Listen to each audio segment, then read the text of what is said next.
This guy we did last week, right? That's not right.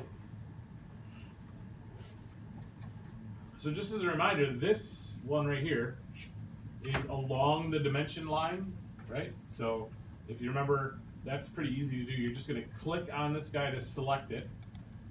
Then if you hover over the grip that is on the numbers, that's where it's going to give you the option to move text only. Remember that thing from last week? It's like the last thing we did, so it made it a little hazy. So that should give you something that looks like that. Okay. So again, I have this currently. I'm just going to click on it, and hover on the numbers, and go move text only, and just kind of slide that to the midpoint of that one. So that one's that guy. The other one that's going to give you a little bit of a fit is this dude. So this thing is an interesting animal. This thing works on, we talked a little bit about parent-child relationships.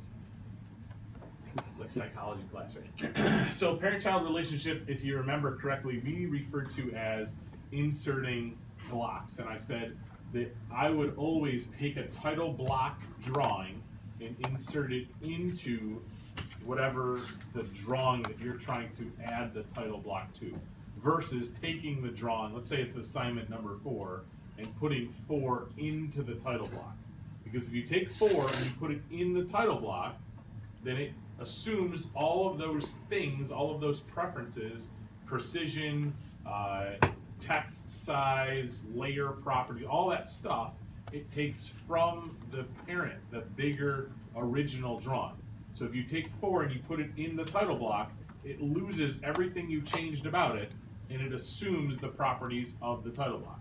Versus, if you take the title block and put it into 4, then it retains all of its text size and all that cool stuff, okay?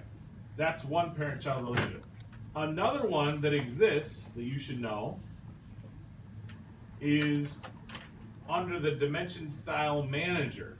So all of these guys are actually blocks. We talked about that.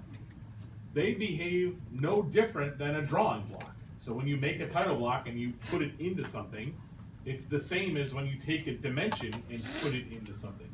It's going to associate all the properties of whatever drawing it's going into. That's why when you update something using the Dimension Style Manager, it does a global update, right? Because it's taking all of those blocks and it's going, oh yeah, you want to change all of that. Okay? So that's the same idea. Here, if I have something that I want differently, so let me just click off of this for a second. For instance, you're going to notice that this guy right here has some properties that I don't really love.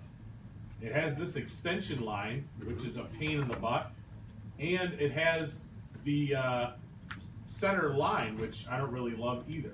So I can actually make a new dimension style. Okay, so I'm going to just go into my Dimension Style Manager, and I'm going to go new. It's going to ask me, what do you want? Do you want a copy of standard? Sure, I'll make a copy of standard. I could call it something else if you want, like cool dimension style, right? Whatever. But I'm going to make that, and I'm going to make it for all dimensions. Well, I'm not having a problem with all of the dimensions, right? I'm only really having a problem with that radial one. So I'm just going to go down to radius dimensions, and I'm going to say continue. Now what I can do is I can go in and I can adjust just things for radius dimensions. And on this one of the things that's bothering me is this extension line. So I can go in there and say, look, I really want to update that. And now what I can do is, you see that guy? Pretty awesome, right? So let me just run through that again for you.